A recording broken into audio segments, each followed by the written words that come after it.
Welcome to the Mercy Music Podcast. We're here with our good friend Matt Noble today. Hello, Sam. Thanks for being here. Thank you for having me. So, you are an engineer, producer, songwriter, mixer, mastering. You play guitar, you play keyboards, you Right. play bass. You have great bass. You've newer Thank bass, you, right? yes. Do you play drums? I did for about a year and a half. I was miserable as a drummer, Oh, honestly. yeah? Okay. Yeah. I want to talk just about that year and a half. No. Yes. And you've been teaching here at Mercy University since 2012, I believe that's correct. Sounds right. Because that's the year we moved here. Okay. And I think that's the year you started. And we'll get there. Okay. But take me back to why music and Matt Noble became one. I came from a very musical family. Both my parents were amazing musicians. My father, I hate to say, was particularly amazing. Why did you hate to say it? Well, for my mom, she was Okay. fantastic as well. Oh, okay. He wound up working in New York City for ABC, doing live remotes, believe it or not. He worked doing remotes from the Apollo, I found out many years later. Remote recording? Yes. Wow. And he was an incredible jazz musician, piano player, trumpet player. Wow. And he used to jam with all these people they hung out with, like Miles Davis, people like that. My dad knew all those people. Little people like Yeah, Miles Davis. he was in that crew, but for some strange reason, he felt making a living at music might not be profitable, which we know is a lie. Yeah. So he decided he loved broadcasting as well. Wow. So he decided to go into broadcasting full time. Do you know what he was recording on in those? I that- don't like, know. that I time? found out really late in life that he Wow. even did it. My parents were very reticent to talk about their past lives at all. Really? Yes, it was Okay. very strange. They never played music around the house. Really? Yeah. Huh. We had no records being played. My father left his entire collection of jazz records in the States. We moved to the islands when we were very young. And it was very weird. It was very weird. We had a piano in the house. We had a bunch of instruments. The only people in my family that actually took music lessons were my two sisters. They both took piano lessons. Okay. But we had four of us together. My brother and myself never took any lessons. We figured it out by ourselves. So we came from a very musical family. I do believe that's in your DNA. Yeah.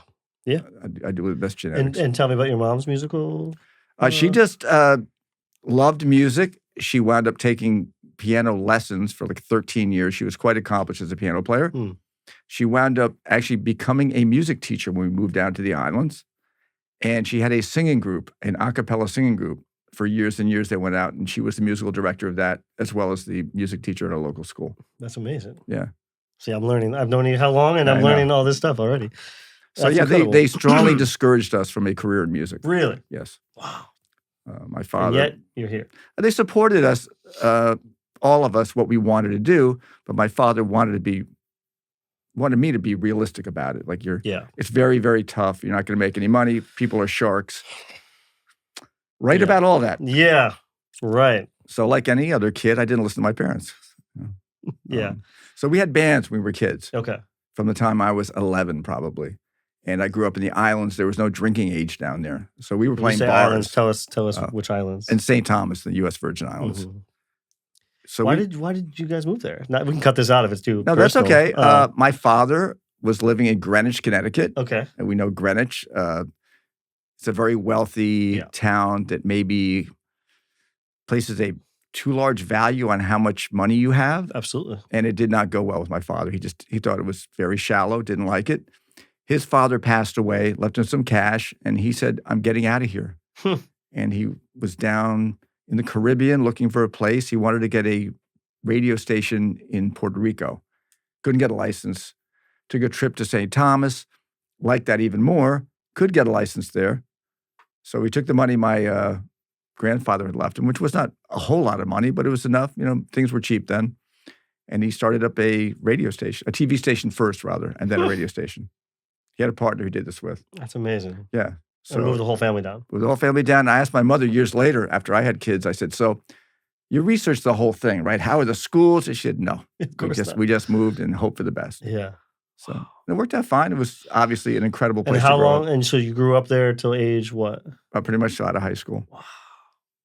That's amazing. Yeah, it was incredible. It's still a beautiful island. We go back there every couple of years. Yeah, I know you go back. It's usually when you're the happiest when I'm talking. Yeah. Like, yeah, we're going down. Or the saddest when I just get back. Right, exactly. Wow, that Yeah. leads to so many more questions. I mean, radio and TV. Yeah. I mean, I didn't know this was all so in your DNA. Oh, yeah. I mean, this is like Yeah, it really wow. is. This is in your DNA. All of this. So we played as band members. We had a friend of ours, Steve White, that played drums, although my brother was a really good drummer as well. So we would trade off all the time. I ended up playing bass. Mm-hmm. My sister played guitar, rhythm guitar mainly, and my other sister played keyboards. My brother ended up playing lead guitar. And our friend Steve White played drums. The problem with the bands where the singer was always terrible, and that was me. That was me, yes. Yeah. So we always had an Yeah. issue with that. But, this is what I tell the students. Do it anyway. Yeah. Don't not do it because you're afraid someone's going to laugh or whatever. If you're the only person in there for that job, you just go for it. You just try it, and no Yeah. one's going to shoot you. That's kind of what I came to with my own stuff. I was like, well, no one's gonna sing with me, so okay, Yeah. I'm just gonna do this. Well, I tell people too, when they say I'm not the world's greatest singer, maybe that's true, but maybe you're the world's greatest singer for this band. Mm-hmm. Maybe no one's going to interpret those things Yeah. better than you are. Yeah. So you're playing music. Saying what happened? I mean, you're not taking lessons. It sounds like you're just No, we figured it learning. out for ourselves, basically.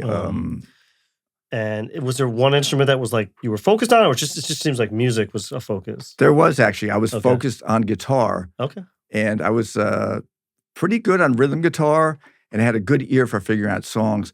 But I was never good, especially in a band situation, playing any kind of lead stuff. Okay. I just was either freezing up there or just, it was not a good look. Mm-hmm. Keyboards the same way. It's very difficult for me to play keyboards live and pull it off. Bass, I was very comfortable with. And that came about because when we were very young, we were playing a high school dance and the bass player went off with his girlfriend and never came back. So we had 3 rhythm guitar players in the band. So I figured, well, I'll take over bass. Really liked it and was playing ever since. That's amazing. Yeah. I'll be honest with you, though. I played bass my entire life after that, but I never really got good, really, really good at playing bass until I stopped playing in bands. And I moved to New York, and I got around some incredible session musicians and things like that. And I took it seriously, and I saw what they were doing, and then I became a much better bass player. Yeah. Well, surrounding yourself with good musicians is Yeah. the best way to get better. I mean, good engineers too. Exactly. My mom said about tennis, you're not going to get better playing with worse people. No. Yeah. So we were doing this thing growing up, playing all over the place, wherever we could, bars, little parties and junk. We weren't great, but we had a good time. Did you guys record it all? We really didn't, Yeah. which is very bizarre because when my dad was getting the whole radio TV station thing together, he needed a side gig. Mm-hmm. So he hooked up with this little company out of Japan that was trying to make inroads. They had a quality control thing. People perceived them as very cheaply made. And so my dad said, well, I'll be the distributor in the Caribbean for that product. And that was Sony. Small little So startup. yeah, so I mean, Yeah. it was just not yeah. considered a quality company at the time. So our whole, back rooms were filled up with boxes of Sony junk and stuff. But we did have a tape recorder there, and you could do sound on sound with that. Mm-hmm. So that's my first foray into the whole recording thing. But it sounds like if I'm hearing this correctly, it's just you like turning it on and messing with it. Yeah, I mean, it's not like someone's showing you how to do it. You're just No, kinda, I was trying to figure it out as I went. But I was always fascinated with recording because if we did do a recording, even like a reel-to-reel or cassette, and we played it back, it didn't sound very good. Mhm. So I knew that couldn't be us. right. It had What to be is wrong some with some It's the technology. quality control here. Exactly. It's technology. They know something we don't know. And I think this is the motivation for a lot of musicians who become engineers is they want to find out why their stuff doesn't sound good. What can they learn to make their stuff sound like it's supposed to sound? It took me a long time to realize a lot of it was just us not being very good. Mhm. It wasn't so much the technology. Yeah. But then I got fascinated with the technology. Sure. I think it's really interesting, as well as I do. It's a fun thing. Yeah. No, but I that's why we're here even today Exactly. talking, right? Yeah, I this love is this. So that's like through high school. Through high school, and I kind go of to doing that. college. So where do you go to college then? I go to college at American University as a music major, and their program is interesting. The music part of it's really focused on medieval music for the first 2 semesters, which was just honestly a huge waste of time. But They Seems so had, wild. I know, they had a small studio, and they had a Okay. giant Moog synthesizer, one of the early ones, that had a 4-track tape recorder and a 4-track mixer. So I said, I'm going to figure this thing out, That's awesome. but I really didn't. It was very, very challenging for me, and that's why I sympathize with students when they first encounter a mixing console or routing, busing, levels, EQ, what's it all about? We stumbled our way through. We made some recordings. They, again, weren't very good, which in a way I could blame the equipment still again. So that was kind of good. But I sort of took a side trip from that. After college, I started thinking about how do you make a career in music? I didn't want to have a day job. I wasn't really equipped to do a day job. 4 years of college, all they were really equipping people to do was to be a music teacher. And that's why I was saying, when I became somebody teaching here and stuff, my focus is a lot on how can you get a job when you get out of here? Because nobody ever thought about that when I was in college. When you said music major, what was the, like, is that what it was on a piece of paper? What Yes. was it? Just music. Yeah, music major. So MA? So I got a Bachelor of Arts sorry. in music as opposed to a… Right. I was thinking right. That's okay. I was like 2 credits short of doing that, and I never went back to do it. Mhm. But it was a great program. Mhm. It really was. I took composition, I took theory, I took music history. So you skipped over like reading music, but do you read music? Like, or you kind of skipped by that? Well, that's a tough one. My dad always pushed it. He said, you can't be a musician and call yourself one if you can't read music. I could read music from a very early age at a snail's pace. Yeah. And I always was envious of people that could look at a piece of sheet music in front of them and just play it without ever having seen it before. It was always an ambition of mine. To this day, no. I'm the same way. No, So I get it's it. a big regret, honestly. Yeah. I wish I could do that. I have friends of mine that can do that. And my father was right. It's a skill I really should have mastered. I took ear training and sight reading for 2 semesters in college, and I have a good ear, so I kind of squeaked by in it. But I didn't really focus on it like I should have. Yeah. That's a regret. Yeah, but I've had this conversation with the people that can do what you're talking about. I don't want to name drop and say that, but like there's people that teach here that can do what you're saying. But those are the same people that come to us for every single technical question in Pro Tools, or come to Aaron, or, you know what I mean? So I think it's just, there's only so much you can study and learn. And master, really. I mean, I can read music, but certainly not at the level of Kevin Farrell or Steve Ward or Paul Carlin, Well, another lesson I got from college was we had an orchestration program there. And my thought was, why should I learn orchestration? I know that they have such a hard time getting your pieces heard. You get no rehearsal. You've got to be a very famous composer. So I asked my music teacher, will I ever hear my pieces composed? He said, no. So I said, well, I'm not going to spend my time learning to do orchestration then. However, later in my life, it was a skill that would have come in handy in lots of situations. Film scoring I did. We did music for Wings, Discovery Channel, a whole series for them.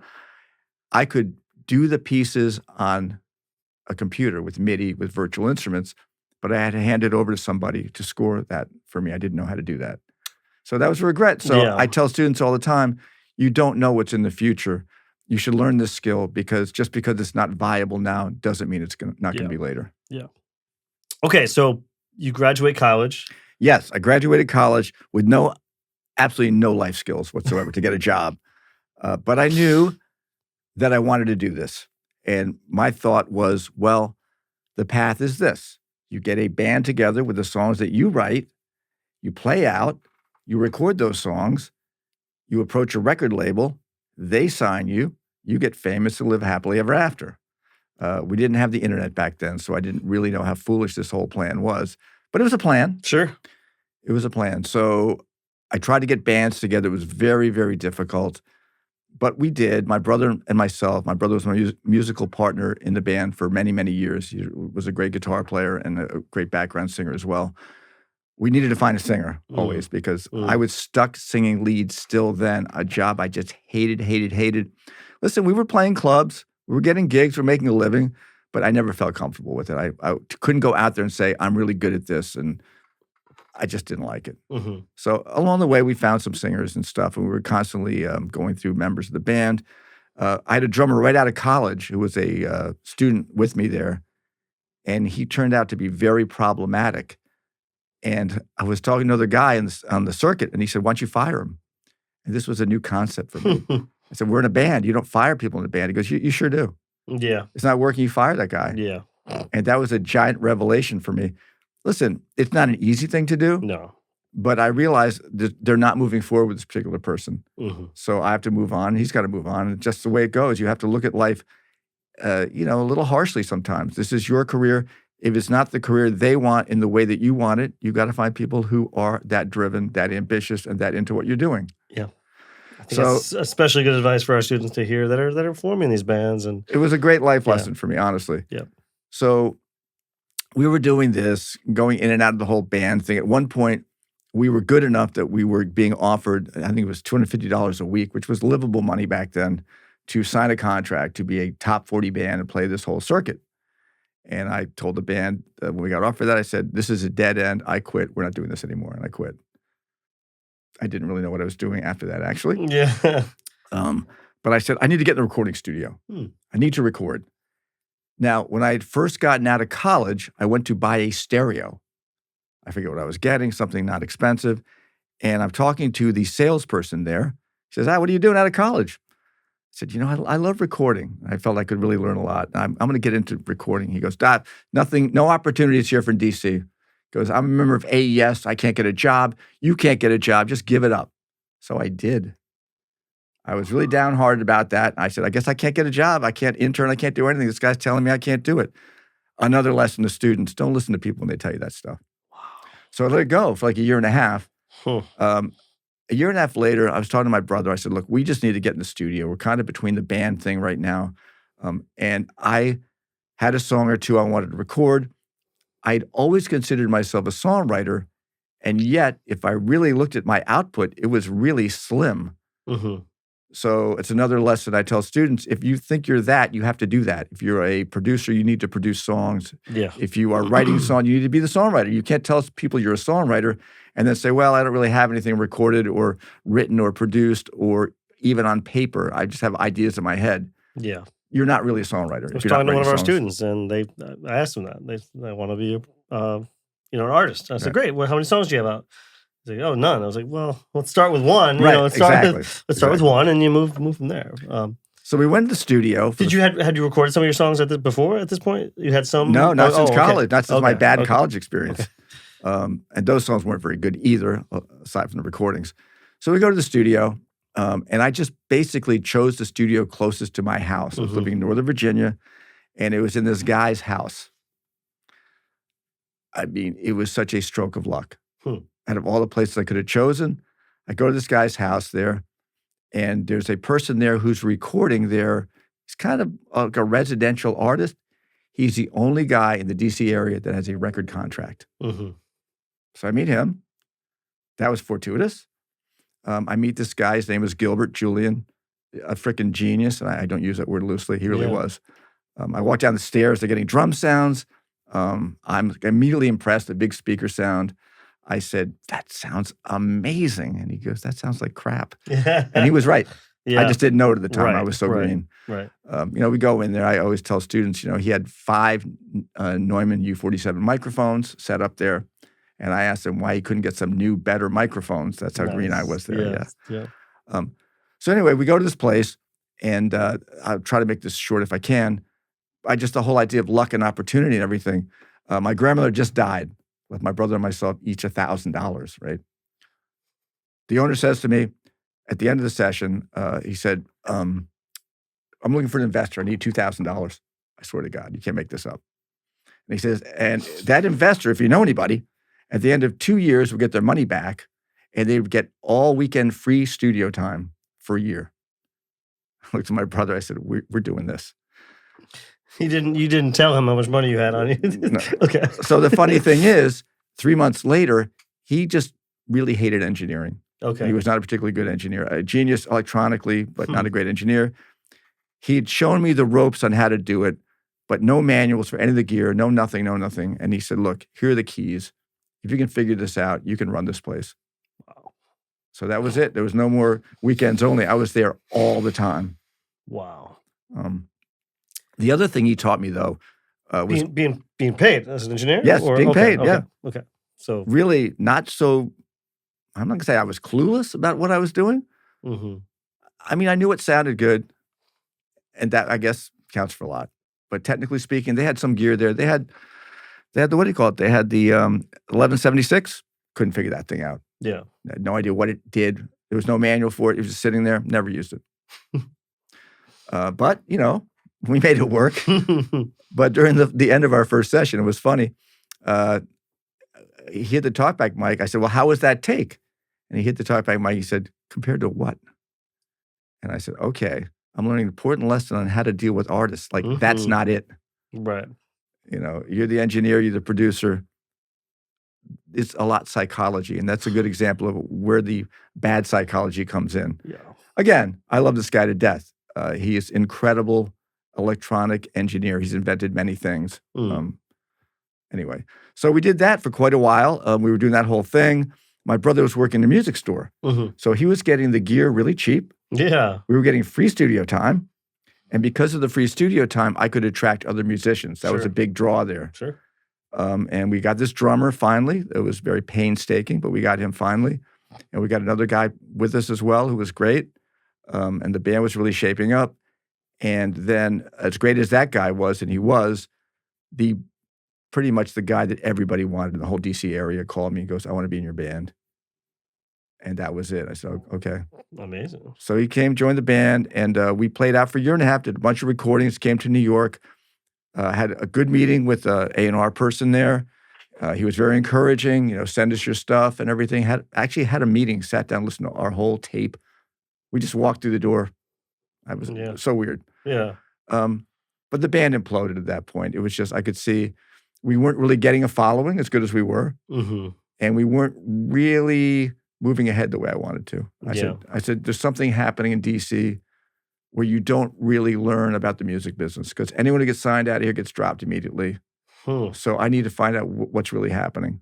So I said, we're moving to New York. I was married. My wife had family, so it was easier for me to move up here. Mhm. Kids yet or no? No, not yet. Moved to New York. No appreciable skills again. I figured I'd be a session bass player. I don't know what I was thinking, honestly. So the gentleman I'm working with who had the record deal, he's moved up to New York ahead of me. He's got a job in a small studio. He's brought some of his gear up in there, and he's getting tired of it. So right away, I'm in that situation. Mhm. One of my first sessions, I worked with one of the top session bass players, immediately put that idea to rest. I say, I'm not going to be a session bass player. It's just, I'll never get at that level ever, Right. Right. which is great. Yeah. And I tell people too, no hard feelings, you either step up or you step away. If you can't be the best, I say no. Yeah. If I can't compete in the big leagues, I'm not going to be interested in doing it. I'm not. Yeah. So I became a recording engineer up in New York in this little 8-track studio. And we had the job of doing the demos for this company that had all the amazing session musicians in New York, Luther Vandross, Mhm. Jeff Bova, Kelly Minucci, all these incredible, incredible musicians. So I did all their demo recordings. I learned how to record these bands at a little 8-track studio. It was great. And they had a dance label, so they were making dance records. So I said, I'm a rock guy, quote unquote, but I'm going to do whatever is a record from now on. If it's a record, I'm doing it. And one time, the keyboard player didn't show up. And they said, who plays keyboards? And I jumped in there. I said, I kind of do. And I kind of did. And then we did a record, and it did really, really well. So the dance label was off and running. Yeah. So that was Amazing. cool. Yeah. I had no clue, by the way, the dance music thing, no idea what it was all about. We were just like fumbling in the dark there, honestly. Mhm. But I met some great DJs, some great producers, some great singers. And I guess I should say in between that time, I wasn't making a whole lot of money doing that. So I went on the road for a year and a half. I got a gig doing that as well, Mhm. doing monitors Okay. first. I got thrown in the deep end with that. And again, you figure it out. Yeah. If you show up, you pay attention. So you did that for a year and a half on the road? On the road, yes. Pretty constant? I Yeah. started doing, it was a lot of weekend work. It wasn't touring, nonstop, Mhm. but it was pretty steady. And I went from being the monitor guy to they hired a front of house guy Then they hired a lighting guy. Then we hired a guy just to take care of the gear. So I became head of the road crew. I learned how to do things, as you know, advance the show. Oh, yes. Learn how to read riders. There were certain situations where I was doing front of house as well. And it was really nerve-wracking. You show up, someplace in the South, 18,000 seaters, no sound check, 5 bands on the bill, and let's go. Yeah. Very, very stressful. So Yeah. I was happy to not do that anymore, quite honestly. And why'd you stop doing that? You a studio? Well, gig, the band was having issues. There was an incredible band called D-Train. They had 3 #1 R&B hits. All those people were just top-of-the-line musicians. Like one of the keyboard players became Madonna's musical director. They were all just amazing musicians and really super nice people as well. I think the whole thing just fizzled because they were having issues with the record company getting paid and stuff like that. So around that time, I got a recording session with these 2 people. They were part of the whole New York scene, which was a great New York studio scene back then. They came to do a demo. They were recommended through a guy whose mother was a friend of my mother and said, "Oh, you should call this guy up. And you should call up Matt at the studio." And it's a really weird, circuitous path. But I did this demo session. And the 2 guys I was working with there, they were in on the session as singers, I guess, and guitar players. They liked me. And they got a gig as staff writers for MCA not long after. And they remembered me. And they had a budget to do demos. And they came down to the studio. And I said, "What a budget for what?" And they said, "Well, we're getting paid to write songs." I said, "Okay." I didn't know that existed. Yeah. I'm going to do that. Right. So I was working with this friend of mine, this partner, Kevin Calhoun, super talented guy, great guitar player, whatever, all around great guy. And we said, let's just make a demo reel together.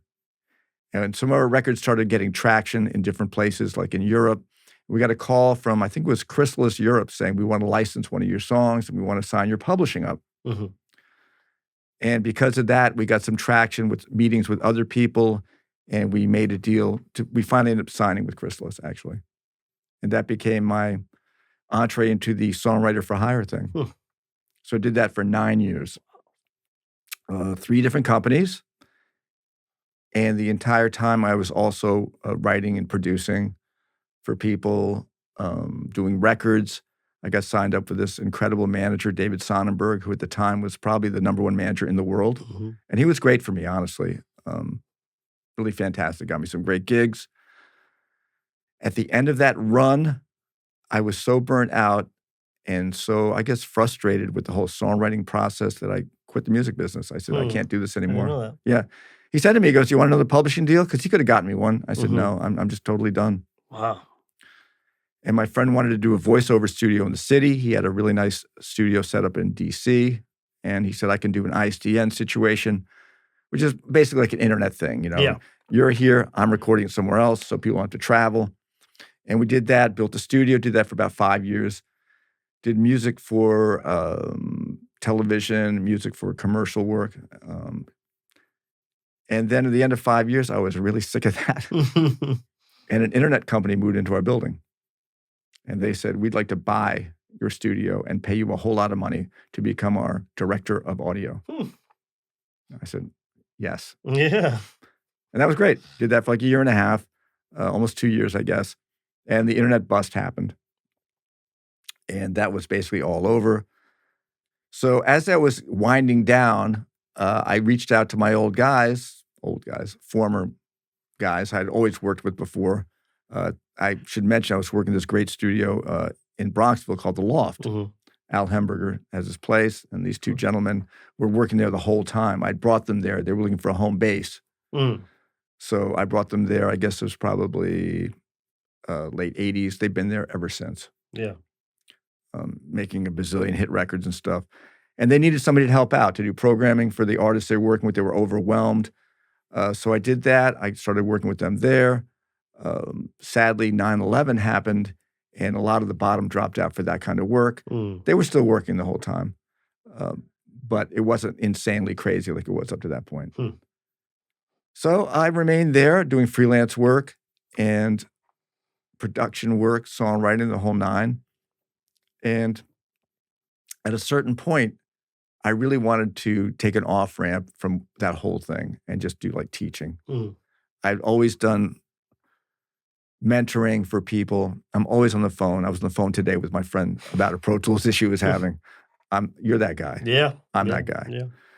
So I said, I think I have something to show these students. Also, I'd like to get them prepared for the real world. So it was a slow journey, but fortuitous. I wound up getting that job as an adjunct later than I wanted, but it came, and I was happy. There's a famous saying, you might find you get what you want in life. You might just not get it when you want it. Yeah. Yeah. And that's been basically true of me. I've been super lucky. They always say it's, luck meets opportunity and preparation, and that's what happens. Yeah. But a lot of luck. The whole idea of where I landed in that first studio, I wound up playing on my first professional record with this guy. I mean, it was great. Yeah. But being willing and to say yes, and I mean, so many people are afraid to even say yes. Fear is the killer. Yeah. So yes, you were. Luck is a strange word to me. Yes. I use it in the same way you used it, but Right. you were willing. You were there. You were willing to. Well, the bottom line too. Accept it into your life too. Right. I teach the music business class here, and some of my students get very frustrated. They say, I'm looking for a lot of guidance. And a lot of the people who come on, and we have people from all over, you and I know, the whole school, everybody here, the whole staff, the whole teaching group of people, they're all top of the line. So everybody knows everybody. So we have the opportunity to bring in people that we know to be additional lecturers. And my students sometimes say, well, they always have the same message, don't be a jerk. I say, well, isn't that telling you something if they all have the same message? You can't recommend somebody for a job. Yeah. If they're going to reflect poorly on you. I mean, Sam, someone says to me, do you know somebody that can do ... If it's in audio, you're a first call guy for me. Yeah, I know. I give you stuff too, and you're going to show up. You're going to do an Yeah. amazing job. You're not going to be a jerk. So, I mean, it sounds like a crazy formula for success, but it goes a really long way. And it's unfortunate because it is the not just the first impressions, but it's the impressions that you make as a student that affect your career. Yes. I mean, I don't want to make it. This is for our students. Our students are going to listen to this, but it's not the end of senior year when you can decide to Yes. start being not a jerk. Yes, and you also have to show up right away and be invested. and also take on the jobs that are not so glamorous. Yeah. Because do the crappy job really well, and when the good job comes along, they'll remember you. Well, sorry, go ahead. I would say people just sometimes, not just students, people go, well, yeah, I'm going to do a really crappy job, and it's because I'm not that interested. I'm not, Yeah. I'm just going to do whatever and act like, I've got a big attitude, whatever. People remember that, and that's Yeah. why you don't get the phone call. Well, and someone the other day was like, how do I get to master a Blue Oyster Cult record? I was like, well, well, you got to understand, the first gig I did for them was, I don't even know, 2010, 11, 12, somewhere. Right, And I sold merch for them. right. Okay. But that selling merch for them was the most important job in the world to me at that time. Right. Like, okay, I will do this. I will not mess this up. Right. Everything will be perfect. And Right. then you do this. It's you look at, you've worked with Rihanna. It's like, how do I want to work with Rihanna? How do you work with Rihanna? Well, it's, you don't just get called to do Right. that. You have to step up to that.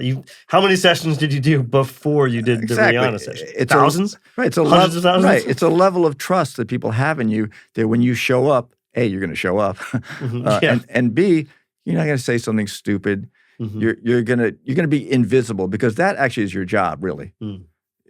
In that particular case, like, know your job. Yeah. You're the engineer. You're not the producer. You're not going to hit the talkback button and tell Rihanna or anybody for that matter, that was flat. Do it again. Mhm. It's not your job. Yeah. So Well, that's a good example because you're a songwriter and Yes.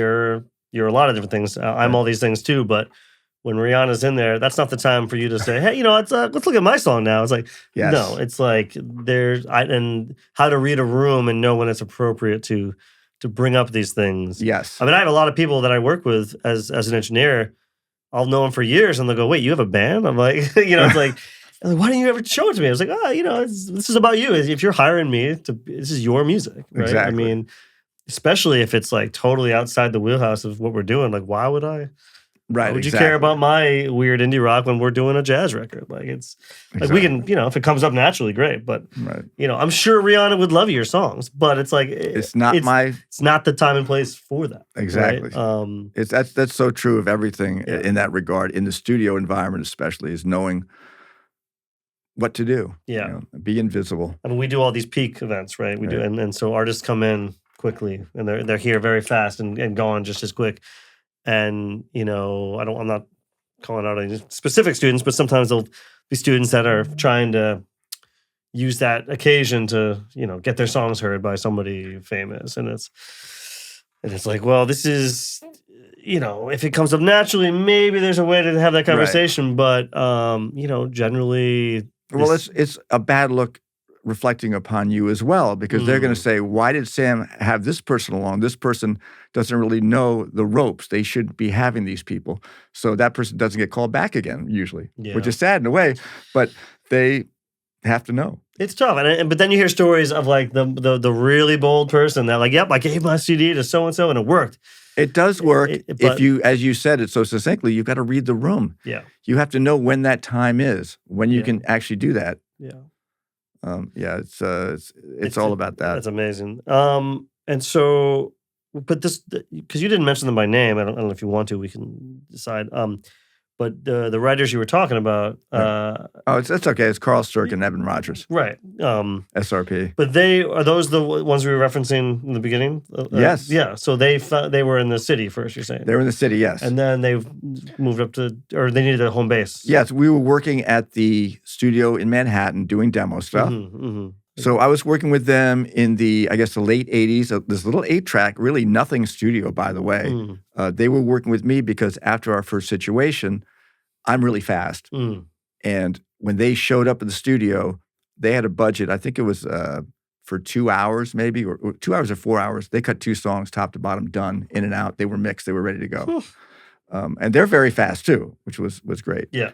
So they knew that I could learn on the spot. And what happened was they got their first record to do, this singer, Cindy Mizell, they got signed up to do. And this gentleman named Arthur Baker, who was a big dance remixer, producer, had built his own studio across town. So they said, come over here. We're sure you can figure this out, which I kind of did. So it was my first foray into the 24-track world. They had a giant console there. I went over there, and one of the engineers there is a gentleman named Andy Wallace. Amazing. Yeah, so Andy Wallace, who had actually went on to mix Nevermind for Nirvana. Nicest guy in the world. For a half hour, he said, here's the console, here's the tape machine, here's the outboard gear, here's how it works. Best of luck. He was a super nice guy about it. Yeah. He was there, I'll never forget. We were hanging out in the lobby. They had the Emulator 2, and he was explaining to these guys, these kind of like yuppie dudes, turned out to be the Beastie Boys. In Bermuda shorts and, That's so funny. And Rick Rubin, they were all there in the hallway, and he was showing them samples from Led Zeppelin and That's everything. awesome. It was crazy. Oh my gosh, that's crazy. So I ended up working there for, I guess it was a year maybe, something like that. So I was always working with those guys in that regard. There was a period after that, I think, when I left there to go back to the studio because I really wanted to get the publishing deal. Right. And I think they were running out of work at Arthur's Place. I'm trying to remember the exact reason. I know Cindy's record got shelved, sadly. And she went on to have a career. She was the background singer with Bruce Springsteen for like 20 years. That's amazing. Yeah. She's an incredible singer. So I think what happened was I was doing a lot of freelance work and stuff, working in different studios. And when I was working at the Loft, they had a 16-track there. I know what happened. They were doing work up there and transferring the 16-track there to 24-track work again. And they said, this is so stupid. And they told the owner, Al, I believe this is how it went. If you get a 24-track in here, we'll just make our records here. Al said, sounds good to me. And he researched. We went to Boston, Massachusetts, and we picked up a console and a tape machine. I drove up with him. We drove back. We put it together, made a patch bay. And they've been there ever since. Amazing. Yeah. He wound up being so busy that he opened up a second room, a B room, and then a C room. So he has 3 studios up there running right now. Yeah. And he went the whole gamut, 24-track, 48-track, and then when that was all over, basically Pro Tools. Everything's Pro Tools now. And are you living in Westchester at that time, or I am this whole time? Or I've been living in Westchester the entire whole time. Yeah, I mean, I worked in Manhattan on and off, I guess, for like maybe 8 years the first time and maybe 5 or 6 years the second time. Like commuting. I was commuting, yeah. I mean, it's not that far. And I loved Manhattan, honestly. Mm-hmm. And I did other work, other studios. People had studios on Long Island I would go to sometimes and do that kind of thing. Yeah, it was fun. Listen, I do feel sad for students these days. There isn't really that sense of studio community and session musicians and stuff. And just people, you could throw a rock in Manhattan in that time period and hit a studio. It was really great. It is what it is. Things change. There's a tight-knit community in Westchester. I mean, obviously in the city, there's more probably than up here, but everyone that does music up here seems to know each other, and they're working. It's the people that are hungry are working and doing this. And I as well as you always push the students to participate and have a sense of community with each other. Yeah. You need somebody to do something for you, somebody to make a track for you, whatever. This person needs help in this regard. Try to put people together. What I tell students too, everyone looks at a situation like, what can I get out of this? Like, no, how can I help you? Because once I do you a favor, you'll probably do me a favor. But if I ask for a favor first, like, why am I going to help? Yes. You? Why would I? This was the lesson that Carl came. He did one of the music business. He's so great when he comes in. Yeah. And he said that's exactly what he did. He was a guitar player, is a guitar player, really good guitar player, and played synth as well. And he would go to sessions as a guitar player, and he would meet people and he'd say, look, if you need a guitar player in a session, I'm there. He wasn't asking for money a lot of times. Like, I just want to be a part of it all. Right. And then they would start talking about songwriting. It would come up that he was a songwriter. It would come up that he actually had songs in his pocket and he knew the right way to do it. But his whole thing was not like, oh, I met you. You're in the business. How can you help me? Right. He would approach it as, what can I do to help you? Yeah. It made all the difference. Yeah. No, it's at one of the beach shows over the summer, there was someone's son came up and had a bunch of questions, and he's like, how can I help? First time I met him. How can I help? Can I wrap cables? Absolutely. Yes. Okay, we can talk. We can hang out. Like, because you actually did, did something. Exactly. Not like, hey, well, how can you help me? How can you help me? It's like, let me help you first, and then there'll be a two-way street, And I'm not saying you don't have to like mow my lawn. Not that I have a lawn. But you don't have to you just have to be not a jerk, I guess. Exactly. Decent. My first recording major label credit was with this gentleman I was telling you about down in Northern Virginia. He had a record deal with Polygram Records, and they had a bunch of successful recordings in Italy. He was one of the first people, by the way, to take his money, his budget, and buy recording equipment to do it at home. He said, I'm not going to do the major label thing anymore. But he wound up working in the other studio, which was a step up. It was a really nice 8-track with API, and it was nice. But I played bass, and I played keyboards somewhat, and they had a piano and an organ there. He needed some stuff on it. So I ended up playing, and I got my credit on that record. And I went to visit my dad over Christmas, and I was telling him about it, and he goes, what'd they pay you? Right. It was all about, you need to get paid in this business. Well, and I get that. I said, Dad, I would have paid him. I know. The first time around, I want my name on a record. I want to be in the business. I want to be part of it all. I will say that that is a drag, though. It's weird to be in that industry where you're like, yeah, I would pay to do X. Right. But I mean, I didn't, but I'm saying. No, right. I know. The whole question is, how much free work do you do?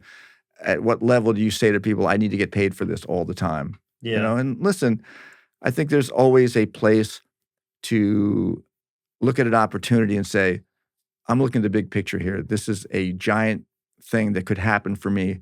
They're really kind of auditioning me here. Mm-hmm. It's going to take me a half hour to do this little thing for them, and they'll feel more confident about it. Right. And I'm sure you found this to be true. 9 times out of 10, you get the gig. Mm-hmm.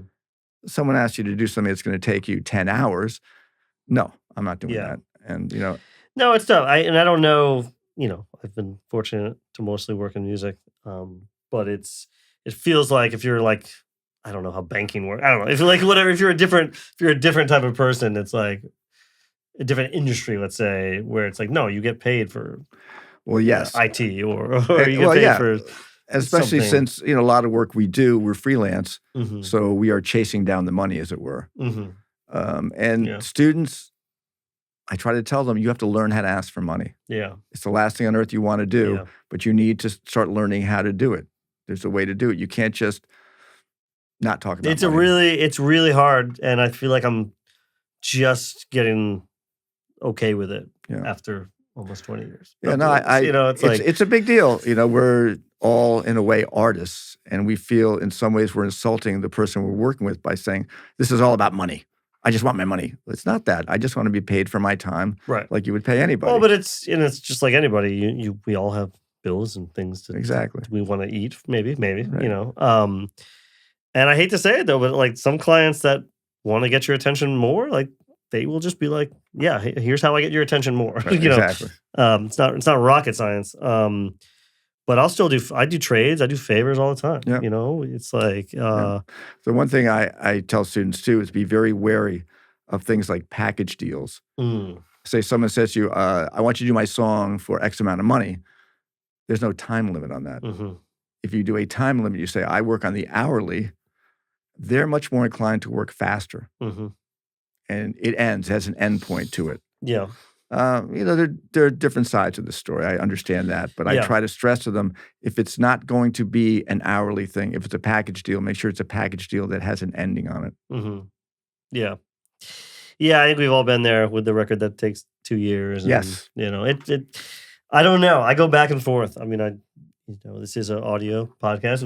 We can dive into that, but I generally try to stay hourly because it's very cut and dry. It's very clear what you're doing. I have some projects, some record projects that I did back in the day. If there was no release date, we'd still be working on that record right now, Yeah. 20 years later. Yeah. They would still be working on it. So that you're still doing freelance sessions. Yes. I know that because you do them in a bunch of places. But you start teaching here in Yes. other places too? I'm over or- at SUNY Purchase. Right. Am I allowed to say that? Absolutely. Here. Okay, Yeah, doing yeah. that as well? Yeah, but have you taught other places other than these two places? No, I did some guest lecturing at Okay. Concordia for a minute when they were Okay. doing that kind of thing. Yeah, I thought I saw that on the Yeah. page. But again, these are two colleges that both have great programs. Yeah. They really do. If you come out of here and you're not prepared, it's not our fault. Yeah. I'm sorry. Yeah. Yeah. I mean, you gotta just go into class and doing the homework isn't even enough. You gotta do that. You gotta go to class, do all the homework, get all A's, but then live in the studio, assist on your sessions, be here for all the extra stuff. Participate. Yeah. If you do all that, then yeah, you'll be fine. But It's unfortunate. I think a lot of students, they come out of high school and they look at college as an extension of high school. And they look at it as a way of, well, I got to get the grades, I got to pass, I got to get an okay grade in this, and I'll study for the test, I'll study what I need to know for the test. They have to break out of that mindset. yeah. It's just so high school. Yeah. I tell them day one, no one's making you be here. Yeah. You're not taking biology if you hate biology, or math if you hate math. You're taking the classes you want to You do have take. to take a math. Yeah. Yeah, that's- But yeah, in general, it's like, yeah, if You're here music's your because major. you're here because you want to be, and you're here also because you can't make a living currently doing what you do. Otherwise, you wouldn't be here. Mhm. If your stuff is so amazing and people love it so much, you'd be out there making a living doing it right now. So there's obviously something you need to know, you need to learn. You feel that about yourself, so learn it. Yeah. Use this opportunity, make connections, go and find out everything you can. I mean, there's so much to learn, so many various facets to audio and engineering, live, microphones in the studio, broadcast, video, Atmos, everything. I mean, it's just huge. Yeah. But you have to avail yourself to try out these things here, as opposed to saying, I'm not interested in doing that part of it, so I'm not going to learn it. That is insane. Right. You have to learn somewhat of all of it. Yeah. Yeah. And because there's opportunities in a lot of those places that maybe you didn't think about, I mean, everybody Yes. wants to be a songwriter, and we're both songwriters, Right. but, you have to do other things too.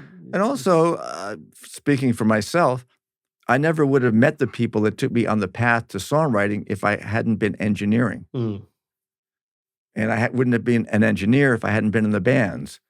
So Right. everything steps ahead. A lot of work I do now is podcast editing. And the years I spent recording voiceover in New York came in handy for Mhm, that, learning mhm. the best way to do that, learning how to get the best vocal sound. yeah.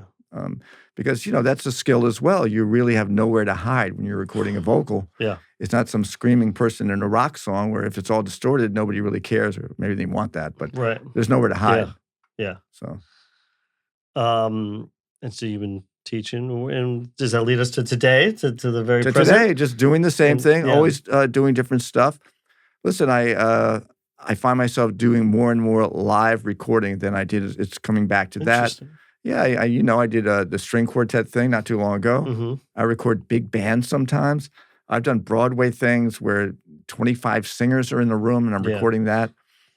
The live people in the room part of it is really fun for me, honestly. And I've seen you handle those rooms, and it's fun. It's great to watch. It's fun. Thank you. And you're great at it, Thanks, and you're great with sharing with the students, and so thank you on behalf of Mercy and our faculty and students for being here and doing that. It's an ongoing thing. Listen, and I learn not just from the students, but from everybody here, from you. Everybody. I mean, honestly, I think Aaron Aaron learned. Aaron's amazing. He is. He's going to be back on the podcast because he has a new role here now. He's gonna tell us all about it. I'll be watching that one. Yeah, it'll be early next year. But yeah, to wrap it up, I mean, like, if there's a new plugin, you and I are the first people. Like, did you try it? And like, you keep me honest with this and that, and I think it's so great to have that. And I learned we both learned so much from the students because they are hip to the new synth and this and that. But a lot of times it's like, oh yeah, you like that synth? Great. We have a version of that because it's in Omnisphere already or whatever it is. Oh, you like the Juno synth? Okay, great. We have lots of versions of this. But you're always keeping me honest with the new trigger, this, that. I mean, I would say half of our plugin list here is probably thanks to recommendations from you. Honestly, Thank you. And these conversations, that's what I love about our hub here, because you can't have those conversations when you're home alone in your basement. And I don't spend much time on audio forums. I kind of hate audio forums. Because we get to chit chat about this. I mean, the other day I literally was like, "Oh, I gotta let you go. Because we were talking about everything." We would yak for hours. Yeah, I mean, even now we got somebody waiting to come in. Well, the great thing too, I would just say, is when you guys design this place, we have the rooms here, the 3 studios surrounding, but there's a lobby area. Yeah, and that people can hang out in that lobby while they're waiting and talk to each other. It's so valuable. Some of the best conversations, I mean, musical and otherwise, but some of the best conversations I hear with students out here, and that's what I mean to our students when they come and just be a part of that. Yes. Because that will enable you to meet people and work. And they talk about everything there. They talk about the artists they like, the new record, and they're so opinionated, and it's great. Yeah. It's great. They're so into it. It's why they're here, because they love the music they love. They want to be a part of that whole thing. And hopefully, what we teach them here, they'll be able to go out and be a part of that whole thing. That's their dream, really. Yeah.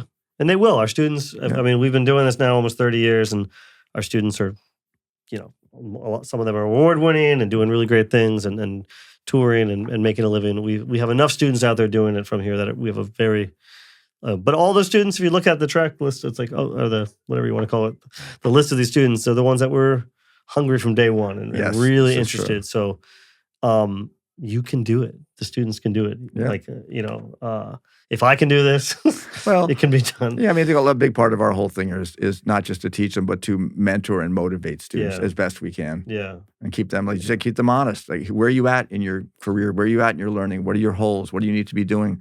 What year are you? And you need to start doing that. You need to start getting your stuff out there. Yeah. And the last thing you do too is, I mean, your music business too, course is like amazing because thank you. You're always bringing in, professionals. Every class for 14, 15, 16 classes, you bring in professionals to speak to our students every week, and some serious names are coming in and talking to our students and giving guidance, and that's through you. I'm so thankful, so thankful for these people that give up their time and stuff. It's incredible, and they like doing it. Some of them have never done it before, and I just tell them, relax. Yes. I will guide you through this. I know. We call it a guest lecture, but we got to not call it that. I feel like it's a guided conversation. Guided Q&A, I call it. Yeah. Well, Sam, thank you so much, Matt. dude. Thank you from me and from Mercy and everybody. Thank you for Aaron for running the video and audio. You are the man. And you'll be back on this, but we're going to dive into we didn't talk about gear or plugins or anything. No, we did not. Because that's what we're going to talk about next time. We're going to actually dive into all that. Be very afraid. We're going to give away all your secrets. All right. Thanks, Matt. Thanks.